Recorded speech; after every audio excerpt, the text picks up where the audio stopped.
இன்றைக்கி கிருஷ்ண ஜெயந்தி. என் பெரிய பொண்ணு கிருஷ்ண ஜெயந்தி அப்போ தான் பிறந்தா. அவளோட கேக் பாருங்கள், ஹாப்பி பர்த்டே வாலு பொண்ணு. அவங்க அப்பா பார்த்து வாங்கிட்டு வந்திருந்தார்.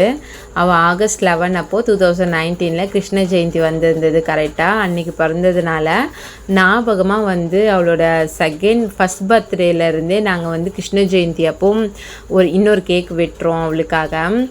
அவளுக்கு ரொம்ப ஹாப்பியாக இருக்கும். அவளுக்கு 2 கேக் வெட்டுறோன்னு சொல்லிட்டு ரொம்ப சிம்பிளாக. இப்போ அவங்க அக்கா, அவங்க அண்ணா, ஃப்ரெண்டு, அத்தை, மாமா, நாங்கள் வரைக்கும் தான் வெட்டினோம். அவங்க அப்பா வீடியோ எடுத்துகிட்டு இருக்காரு. அவங்க பாப்பா இந்த வருஷம் அவங்க பாப்பாவுக்கு நல்ல புத்தி தெரியுது. எல்லோரும் அந்த மைக் வச்சு பாடிட்டு இருக்காங்க. நீண்ட நீண்ட காலம் அந்த பாட்டு பாடிட்டு இருக்காங்க.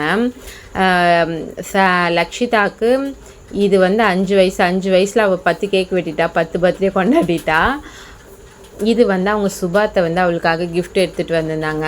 August 11 அப்போது நம்ம பர்த்டே செலிப்ரேட் பண்ணியிருந்தோம்ல, அப்போ அவங்களால வர முடியல. அதனால் அவங்க மாமாவும் அவங்க அத்தையும் ப்ரௌனியும் ஒரு கிஃப்ட்டும் வாங்கிட்டு கொடுத்துருந்தாங்க. ப்ரௌனி ரொம்ப சூப்பராக இருந்துச்சு, அவளுக்கு ரொம்ப பிடிச்சிருந்தது. அதுக்கப்புறம் கிஃப்ட் என்னன்னு பார்த்திங்கன்னா டெடி பியர் வாங்கிட்டு வந்திருந்தாங்க.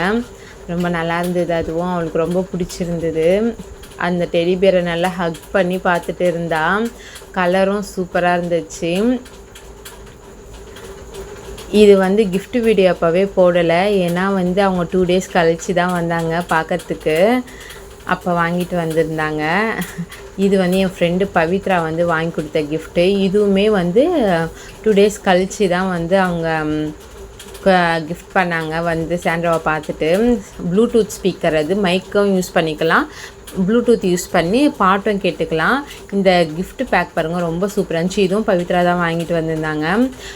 நட்ஸு என்னென்ன இருக்குதுன்னு பார்த்தீங்கன்னா பாதாம், முந்திரி, ஆப்ரிகாட், திராட்சை, வால்நட்டு, பிஸ்தா, இது எல்லாமே ஒரு பேக் ஆட்டும். ரொம்ப சூப்பராக இருந்தது. ஒரு கிஃப்ட் ஐடியாவும் கூட இது. நம்ம மற்றவங்களுக்கு என்ன கொடுக்குறதுன்னு தெரியாமல் இருக்கிறப்போ அழகாக இதை வாங்கி கிஃப்ட் பண்ணி கொடுத்துடலாம். ரொம்ப ஹெல்த்தியான கிஃப்டாக இருக்கும். இது அவங்க பெரிய அத்தை அவளுக்காக கிஃப்ட் பண்ணாங்க. அவங்களாலையும் பர்த்டேக்கு வர முடியல, அதனால் அடுத்த நாள் வாங்கி கொடுத்தாங்க. இதில் காலையில் நாங்கள் ப்ளூடூத் கனெக்ட் பண்ணி பாட்டு கேட்டுட்டு இருந்தோம். பாய்.